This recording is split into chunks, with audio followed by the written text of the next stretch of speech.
Food Over 50's home away from home in Scotland happens to be right next door to the Uig Lodge Smokehouse, where we'll learn about the role salt plays in this wonderful delicacy. I'm David Jackson. 40 years ago, I was cooking in swanky hotels and winning awards from the American Culinary Federation. 30 years ago, I hosted a nutrition-conscious cooking series for the Hospital Satellite Network. 10 years ago, despite half a century of good eating habits, I found out that I wasn't immortal. And I'm not alone.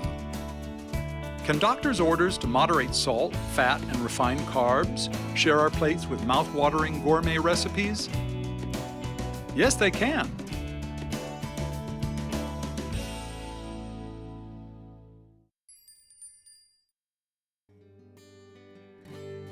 So we buy the fish from Stornoway, so we go to collect the fresh salmon there. We bring them back to the smokery, and then we would hand fillet them. Then we would wash them quickly because we don't want too much moisture to get into the fish. And then we would take them out of the water, put them into boxes, and then we would sprinkle salt on the bottom of the boxes, and then we would sprinkle salt over the fillets. Once they've been salted, they come out of salt, they're washed off, then they go into the smoker, and then we air dry them overnight. Just again takes a little bit more moisture out of the fresh fish.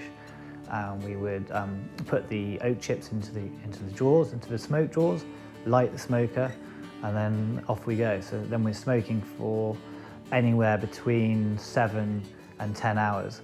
So once they've been smoked, we would turn the smokers off, let the fish cool for 30 minutes or so, and then we would put them straight into chill.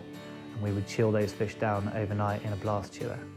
And then they're ready the next day for packing or slicing and any other processing we've got to do.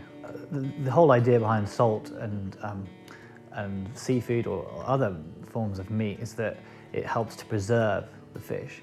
And that is why people use salt. And in the old days when they didn't have refrigeration and they were taking, say, fish on boats and they were away at sea for quite a long time, they would keep them on salt because that would help to preserve the fish for as long as possible. Smoked salmon has quite a high salt content. I mean, our smoked salmon has roughly 3 grams of salt per 100 grams. It's quite high in so much as if you were eating it every day, it probably wouldn't be particularly good for you because of that salt content, even though it has a lot of other healthy aspects such as the omega-3s and the protein. So I would say it's a luxury product. You want to enjoy it for special occasions, and we still eat it regularly, but it's not something you would recommend people are eating it every day.